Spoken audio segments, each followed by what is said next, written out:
hello ಎಲ್ರಿಗೂ ನಮಸ್ಕಾರ. ನಾನು ನಿಮ್ಮ ಪ್ರೀತಿಯ Madhu. Welcome back to the my YouTube channel.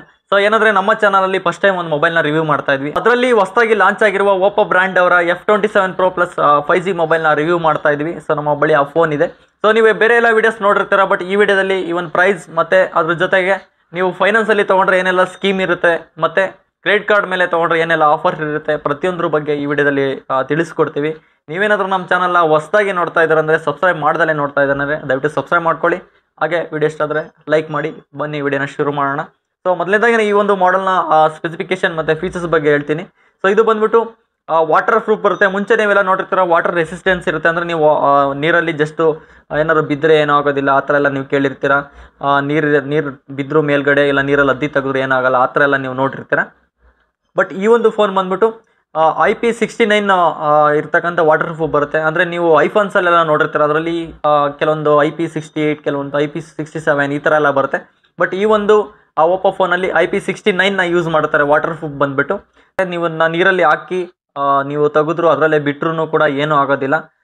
ಮತ್ತು ಈ ಒಂದು ಫೋನ್ ಬಂದ್ಬಿಟ್ಟು ಪ್ಲಸ್ ಟಚ್ ಟೆಕ್ನಾಲಜಿ ಬರುತ್ತೆ. ಅಂದರೆ ಈ ಒಂದು ಫೋನಲ್ಲಿ ಸೊ ನೀವು ಡಿಸ್ಪ್ಲೇ ಮೇಲೆ ನೀರು ಬಿದ್ದರೂ ಕೂಡ ನೀವು ಆಪ್ರೇಟ್ ಮಾಡ್ಬೋದು. ಇವಾಗ ಬೇರೆ ಒಂದು ಫೋನಲ್ಲಿ ಏನಾಗುತ್ತೆ ಅಂದರೆ ನಾವು ಏನೋ ಒಂದು ಒತ್ತಿರ ಅದೇನೋ ಒಂದು ಒತ್ಕೊಳ್ತಾ ಇರುತ್ತೆ. ಬಟ್ ಈ ಒಂದು ಫೋನಲ್ಲಿ ನೀವು ಇದ್ರ ಮೇಲೆ ಸ್ಕ್ರೀನ್ ಮೇಲೆ ನೀರು ಬಿದ್ರೂ ಕೂಡ ನೀವು ಆಪ್ರೇಟ್ನ ಮಾಡ್ಬೋದು ಈ ಒಂದು ಫೋನ್ನ.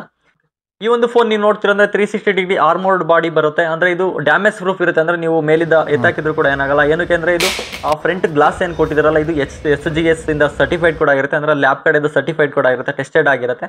ಸೊ ನಂತರ ಇದೇನು ಬ್ಯಾಕ್ ಸೈಡ್ ಏನು ಕೊಟ್ಟಿರ್ತಾರೆ, ಇದು ಕಾಸ್ಮೋಸ್ ರಿಂಗ್ ಡಿಸೈನ್ ಕೊಟ್ಟಿರ್ತಾರೆ. ಮತ್ತು ಇದು ಕಂಪ್ಲೀಟ್ಲಿ ಲೆದರ್ ಬಾಡಿ ಕೊಟ್ಟಿರ್ತಾರೆ. ಸೊ ಇದು ನೀವು ನೋಡ್ತೀರಾ ಅಂದರೆ ಸೊ ಸೇಫ್ಟಿ ಫೋನ್ ಅಂತಲೇ ಹೇಳ್ಬೋದು. ಸೊ ಇದ್ರದ್ದು ನೆಕ್ಸ್ಟ್ ನೀವು ಕ್ಯಾಮ್ರಾ ನೋಡ್ತೀರಂದ್ರೆ ಬ್ಯಾಕ್ ಕ್ಯಾಮ್ರಾ ಬಂದ್ಬಿಟ್ಟು 64 MP ಕೊಟ್ಟಿರ್ತಾರೆ.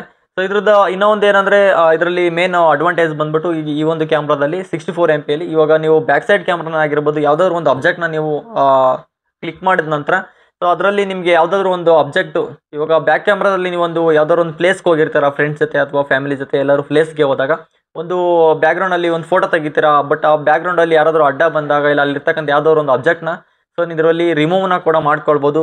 ಆಪ್ಷನ್ಸ್ ಇರುತ್ತೆ. ಸೊ ಅದನ್ನ ಅಬ್ಜೆಕ್ಟ್ ಮೇಲೆ ಕ್ಲಿಕ್ ಮಾಡಿ ನೀವು ರಿಮೂವ್ನ ಮಾಡ್ಕೊಳ್ಬೋದು. ಅದೊಂದು ಎಕ್ಸ್ಟ್ರಾ ಅಡಿಷನಲ್ ಆಪ್ಷನ್ಸ್ ಇರುತ್ತೆ ಇದರಲ್ಲಿ. ಸೊ ನಂತರ ಇದರಲ್ಲಿ ಸೊ ಫ್ರಂಟ್ ಕ್ಯಾಮ್ರಾ ಬಂದ್ಬಿಟ್ಟು ಮೆನ್ಷನ್ ಮಾಡೋದು 8 MP ಕ್ಯಾಮ್ರಾ ಮೆನ್ಷನ್ ಮಾಡ್ತಾರೆ. ಬಟ್ ಇದರಲ್ಲಿ ನಿಮಗೆ ಸೆಟ್ಟಿಂಗ್ಸಲ್ಲಿ ಆಪ್ಷನ್ಸ್ ಇರುತ್ತೆ. ಇದರಲ್ಲಿ ಸೆಟ್ಟಿಂಗ್ಸಲ್ಲಿ ಆಪ್ಷನ್ಸ್ ಇರುತ್ತೆ. ಇಲ್ಲಿ ಮೋರ್ ಅಂತ ಇದೆ ನೋಡಿ, ಮೋರಲ್ಲಿ ನೀವು ಐ ರೆಸಲ್ಯೂಷನ್ ಸೆಲೆಕ್ಟ್ ಮಾಡ್ಕೊಂಡ್ರೆ ನಿಮಗೆ 32 MP ವರ್ಕ್ ಆಗುತ್ತೆ. ಅವರು ಬಾಕ್ಸಲ್ಲಿ 8 MP ಮಾತ್ರ ಮೆನ್ಷನ್ ಮಾಡ್ತಾರೆ. ಬಟ್ ಫ್ರಂಟ್ ಕ್ಯಾಮ್ರಾ 32 MP ವರೆಗೂ ಇದು ವರ್ಕ್ ಆಗುತ್ತೆ, ಐ ರೆಸಲ್ಯೂಷನ್ ನೀವು ಸೆಲೆಕ್ಟ್ ಮಾಡ್ಕೊಂಡಿದ್ದೀರಾ ಅಂದರೆ. ಸೊ ಹಾಗೆ ಬ್ಯಾಕ್ ಕ್ಯಾಮ್ರಾನು ಕೂಡ ತುಂಬ ಚೆನ್ನಾಗಿದೆ. ಸೊ 4K ರೆಸಲ್ಯೂಷನ್ ವೀಡಿಯೋ ಮಾಡ್ಬೋದು. ಕಂಟೆಂಟ್ ಕ್ರಿಯೇಟರ್ಸ್ ಯಾರೆಲ್ಲ ಇದ್ದಾರೆ ಮತ್ತು ಲಾಗರ್ಸ್ ಯಾರೆಲ್ಲ ಇದ್ದಾರೆ ಸೊ ಅವರು ಇದರಲ್ಲಿ ಪೋರ್ಟ್ರೇಟ್ ಕೂಡ ಮಾಡ್ಕೋಬೋದು. ಸೊ ಅಂದರೆ ಬ್ಯಾಕ್ಗ್ರೌಂಡ್ ವೀಡಿಯೋಸ್ ಎಲ್ಲ ನೀವು ಮಾಡ್ತೀರಾ ಅಂದರೆ ಅದರಲ್ಲಿ ಬ್ಲರ್ ಕೂಡ ಮಾಡ್ಕೋಬೋದು. ಸೊ ಪೋರ್ಟ್ರೇಟ್ ವೀಡಿಯೋ ಮಾಡ್ತೀರಾ ಅಂದರೆ ಇಲ್ಲಿ ಬ್ಲರ್ ಆಪ್ಷನ್ಸ್ ಇರುತ್ತೆ, F ಅಂತ ಇದೆ ನೋಡಿ. ಸೊ ಇದು ನೀವು ಸೆಲೆಕ್ಟ್ ಮಾಡ್ಕೊಂಡಾಗ ನೀವು ಬ್ಯಾಕ್ಗ್ರೌಂಡ್ ಬ್ಲರ್ ಎಲ್ಲ ಮಾಡ್ಕೊಳ್ಬೋದು, ಅದೊಂದು ಆಪ್ಷನ್ಸ್ ಬರುತ್ತೆ. ಸೊ ಇದರಲ್ಲಿ ಮತ್ತೆ ಡ್ಯುಯಲ್ ವೀಡಿಯೋ ಎಲ್ಲ ಮಾಡ್ಕೊಳ್ಬೋದು. ಸೊ ಅಂದರೆ ನೀವು ಮೇಲೆ ಕೆಳಗಡೆ ಆಗಿರ್ಬೋದು ಇಲ್ಲ ಸೊ ಸ್ಲೈಡ್ ಆಗಿರ್ಬೋದು, ಇದೆಲ್ಲ ನೀವು ಡ್ಯುಯಲ್ ವಿಡಿಯೋದಲ್ಲಿ ಮಾಡ್ಕೊಳ್ಬೋದು. 4K ವಿಡಿಯೋ ರೆಸಲ್ಯೂಷನ್ ಆಗುತ್ತೆ. ಅದು ಬ್ಯಾಟ್ರಿ ನೋಡ್ತೀರಂದ್ರೆ 5000 mAh ಬ್ಯಾಟ್ರಿ ಬರುತ್ತೆ. ಅಂದರೆ 20 ಮಿನಿಟ್ಸಲ್ಲಿ ಬಂದ್ಬಿಟ್ಟು 56% ಚಾರ್ಜ್ ಆಗುತ್ತೆ. 67 ವ್ಯಾಟ್ಸ್ ಇರುತ್ತೆ.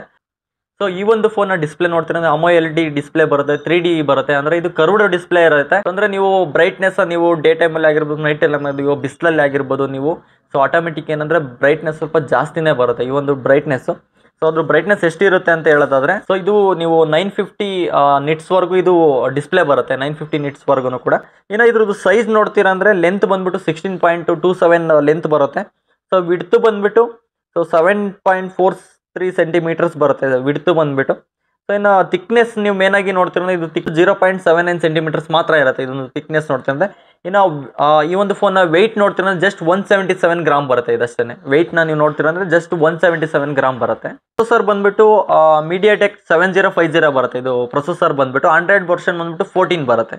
ನೀವು ಸ್ಟೋರೇಜ್ ನೋಡ್ತೀರಂದ್ರೆ 8GB ರ್ಯಾಮ್ ಬರುತ್ತೆ, ಹಾಗೆ 120GB ಸ್ಟೋರೇಜ್ ಬರುತ್ತೆ. ಸೊ 2 ಸೆಗ್ಮೆಂಟ್ ಬರುತ್ತೆ, ಇನ್ನೊಂದು 8GB ರ್ಯಾಮ್, ಇನ್ನೊಂದು 256GB ಸ್ಟೋರೇಜ್ ಬರುತ್ತೆ. ಇದು 2 ಸೆಗ್ಮೆಂಟ್ ಇರುತ್ತೆ ಈ ಒಂದು ಫೋನು.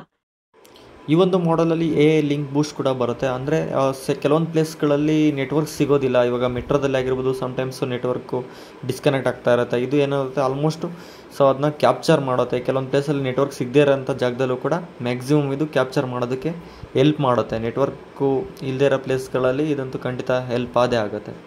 ಈ ಒಂದು ಪ್ರೈಸ್ ಬಂದ್ಬಿಟ್ಟು 28,000ಗೆ 128GB ಇವಾಗ ಆಸ್ ಆಫ್ ನಾವು ಮಾರ್ಕೆಟಲ್ಲಿ ಅವೈಲೇಬಲ್ ಇರೋಂಥ ಪ್ರೈಸ್. ಸೊ ಅದೇ ರೀತಿ 256 GB ಬಂದುಬಿಟ್ಟು 29,990 ಇರುತ್ತೆ ನಾರ್ಮಲ್ ರೆಗ್ಯುಲರ್ ಪ್ರೈಸು. ಇದ್ರ ಮೇಲೆ ಅಡಿಷನಲ್ ಆಫರ್ಸ್ ಕೂಡ ಅಪ್ಲಿಕೇಬಲ್ ಆಗುತ್ತೆ. ಇವಾಗ ನೀವೇನಾದ್ರು ಕ್ರೆಡಿಟ್ ಕಾರ್ಡ್ಸ್ ಎಲ್ಲ ಯೂಸ್ ಮಾಡ್ತೀರಂದ್ರೆ ಕ್ರೆಡಿಟ್ ಕಾರ್ಡ್ಸ್ ಮೇಲೆ ಸೊ ಅಡಿಷನಲ್ ಬೆನಿಫಿಟ್ ಎಲ್ಲ ಇರುತ್ತೆ. ಸೊ ನೀವೇನಾದರೂ SBI, HDFC, IDFC, Yes Bank ಈ ಒಂದು ಬ್ಯಾಂಕ್ ಕ್ರೆಡಿಟ್ ಕಾರ್ಡ್ಸ್ ಯೂಸ್ ಮಾಡ್ತೀರಂದ್ರೆ ಸೊ ಡೈರೆಕ್ಟ್ 3,000 ಇನ್ಸ್ಟೆಂಟ್ ಡಿಸ್ಕೌಂಟ್ಸ್ ಕೂಡ ಸಿಗುತ್ತೆ ನಿಮಗೆ. 6 ಮಂತ್ ನೋ ಕಾಸ್ಟ್ EMIs ಕೂಡ ಸಿಗುತ್ತೆ. ಯಾವುದೇ ಥರ ಇಂಟ್ರೆಸ್ಟ್ ಇರೋದಿಲ್ಲ. 6 ಮಂತ್ EMI ಹೋಗ್ಬೋದು. ಏನು ಪ್ರೊಸೆಸಿಂಗ್ ಫೀಸ್ ಬಂದರೆ ಒಂದು 200 ರೂಪೀಸ್ 300 ರೂಪೀಸ್ ಎಕ್ಸ್ಟ್ರಾ ಆಗ್ಬೋದು ಅಷ್ಟೇ. ಸೊ ಅದರಲ್ಲೂ ನಿಮಗೆ 9 ಮಂತ್ಸ್ ಕೂಡ ಹೋಗ್ಬೋದು, ಹಾಗೆ 12 ಮಂತ್ಸ್ ಕೂಡ ಹೋಗ್ಬೋದು ಕ್ರೆಡಿಟ್ ಕಾರ್ಡಲ್ಲೂ ಕೂಡ. ಬಟ್ 9 ಮಂತ್ಸ್ಗೆ 4% ಚಾರ್ಜ್ ಮಾಡ್ತಾರೆ, 12 ಮಂತ್ಸ್ಗೂ ಕೂಡ 4% ಅಡಿಷನಲ್ ಚಾರ್ಜ್ ಮಾಡ್ತಾರೆ. 6 ಮಂತ್ಗೆ ನೋ ಕಾಸ್ಟ್ EMI ಇರುತ್ತೆ, ಯಾವುದೇ ಥರ ಇಂಟ್ರೆಸ್ಟ್ ಇರಲ್ಲ. ಸೊ ಇಲ್ಲ ನೀವು ಏನಾದರೂ ಕನ್ಸ್ಯೂಮರ್ ಲೋನಲ್ಲಿ ಹೋಗ್ತೀರಾ, ಅಂದರೆ ಬಜಾಜ್, IDFC, ಕೋಟಕ್ ಈ ಥರ ಫೈನಾನ್ಸಲ್ಲಿ ನೀವು ಹೋಗ್ತೀರಂದ್ರೆ ಸೊ ಈಗ ಹೇಳ್ಬೇಕು ಅಂದರೆ ಸ್ಕೀಮ್ಸ್ನ ನೋಡ್ತೀರಂದ್ರೆ ನೀವೇನಾದರೂ ಈ ಒಂದು Oppo F27 Pro Plusನ ನೀವು ತೊಗೊಳ್ತೀರಂದ್ರೆ IDFC ಫೈನಾನ್ಸಲ್ಲಿ ನೀವು ಹೋಗ್ತೀರಂದ್ರೆ 6/0 ಬರುತ್ತೆ, 7/0 ಬರುತ್ತೆ, 8/0 ಬರುತ್ತೆ. ಅಂದರೆ ಸೊ 0 ಡೌನ್ ಪೇಮೆಂಟಲ್ಲಿ ಅವೈಲೇಬಲ್ ಇರುತ್ತೆ. ಅಂದರೆ ಪ್ರೊಸೆಸಿಂಗ್ ಫೀಸ್ ಏನಿರುತ್ತಲ್ಲ 400-500 ರೂಪಾಯಿ ಅದು ಮಾತ್ರ ನೀವು ಡೌನ್ ಪೇಮೆಂಟಲ್ಲಿ ಬರುತ್ತೆ. 7/0 ಬಂದುಬಿಟ್ಟು 7 ಮಂತ್ EMI ಬರುತ್ತೆ, 8/0 ಬಂದು 8 ಮಂತ್ EMI ಬರುತ್ತೆ, 9/0 ಒಂದು 9 ಮಂತ್ಸ್ EMI ಬರುತ್ತೆ. ಅದೇ ರೀತಿ 7/1 ಅಂತ ಬರುತ್ತೆ. ಅಂದರೆ 1 ಮಂತ್ಸ್ ಡೌನ್ ಪೇಮೆಂಟ್ ಮಾಡಬೇಕು, ರಿಮೈನ್ ಏನಿರುತ್ತಲ್ಲ ಅದು ನಿಮಗೆ EMI ಬರುತ್ತೆ. 8/1 ಅಂತ ಬರುತ್ತೆ, ಅದರಲ್ಲಿ ನೀವು 1 ಮಂತ್ಸ್ ಡೌನ್ ಪೇಮೆಂಟ್ ಮಾಡಬೇಕು, ಇನ್ನು 7 ಮಂತ್ EMI ಬರುತ್ತೆ. ಅದೇ ರೀತಿ 12/1 ಅಂತ ಬರುತ್ತೆ, 10/2 ಅಂತ ಬರುತ್ತೆ, 12/4 ಅಂತ ಬರುತ್ತೆ, 8/2 ಅಂತ ಬರುತ್ತೆ. ಈ ಥರ ಎಲ್ಲ ಸ್ಕೀಮ್ಸ್ ಇರುತ್ತೆ. ಸೇಮ್ ನಿಮಗೆ ಎಲ್ಲ ಫೈನಾನ್ಸಲ್ಲೂ ಕೂಡ ಇದೆ. ಬಜಾಜಲ್ಲೂ ಕೂಡ ನಿಮಗೆ 9/0, 8/0, 7/0, 6/0 ಕೂಡ ಇದೆ. ಜೀರೋದಲ್ಲಿ ನಿಮಗೆ ಬೇಕು ಅಂದರೆ ಸೊ 12/1, 15/5 ಈ ಥರ ಎಲ್ಲ ಸಿಗುತ್ತೆ. ನೀವು ಕೋಟಕಲ್ಲಿ ಹೋಗ್ತೀರಂದ್ರೆ ಕೂಡ 7/0, 6/0, 8/0, 9/0 ಎಲ್ಲ ಸಿಗುತ್ತೆ. ICICIಲಿ ಹೋಗ್ತೀರಂದ್ರೆ 6/0, 7/0, 7/1, 8/0 ಇದರಲ್ಲೂ ಕೂಡ ಸಿಗುತ್ತೆ. HDB ಫಿನಾನ್ಸಲ್ಲಿ ಹೋಗ್ತೀರಂದ್ರೆ ಕೂಡ 9/0, 8/0, 7/0, 6/0, 10/2, 10/3 ಇದೆಲ್ಲ ಬಂದ್ಬಿಟ್ಟು ನಿಮಗೆ HDB ಫಿನಾನ್ಸ್ ಇದೆ. ಕನ್ಸ್ಯೂಮರ್ ಲೋನಲ್ಲಿ ನೀವು ಯಾವುದೇ ಇದರಲ್ಲಿ ಹೋಗ್ತೀರಂದ್ರೆ ಕೂಡ ಇವಾಗ as of now so 0 down ಪೇಮೆಂಟಲ್ಲಿ ಸಿಗುತ್ತೆ. ನಿಮಗೆ ಡೌನ್ ಪೇಮೆಂಟ್ ಮಾಡ್ತೀರಂದ್ರೂ ಕೂಡ ಸೊ ಅದು ಕೂಡ ಅವೈಲೇಬಲ್ ಇರುತ್ತೆ ಸ್ಕೀಮ್ ಬಂದುಬಿಟ್ಟು. ಇವತ್ತು ನಾನು ನಿಮಗೆ ತಿಳಿಸ್ಕೊಟ್ಟಿದ್ದೀನಿ Oppo ಅವರ F27 Pro Plusದು ಮೊಬೈಲ್ ರಿವ್ಯೂ ತಿಳಿಸ್ಕೊಟ್ಟಿದ್ದೀನಿ. ಹಾಗೆ ಈ ಒಂದು ನೀವು ನೀರಲ್ಲಿ ಹಾಕಿದ್ದೀರಂದ್ರೆ ಈ ಒಂದು ಫೋನ್ನ ನೀವು ಇಮಿಡಿಯೇಟ್ ಚಾರ್ಜ್ನ ಹಾಕಬಾರ್ದು. ಸೊ ಚಾರ್ಜ್ ಹಾಕಿದ್ರೆ ಅದು ಹೋಗೋ ಚಾನ್ಸಸ್ ಇರುತ್ತೆ. ಸೊ ಈ ಒಂದು ವಿಡಿಯೋ ನಿಮಗೆ ಹೆಲ್ಪ್ ಆಗಿದೆ ಅಂತ ಭಾವಿಸ್ತಾ ಈ ಒಂದು ವಿಡಿಯೋ ಮುಗಿಸ್ತಾ ಇದ್ದೀವಿ. ಸೊ ಧನ್ಯವಾದಗಳು.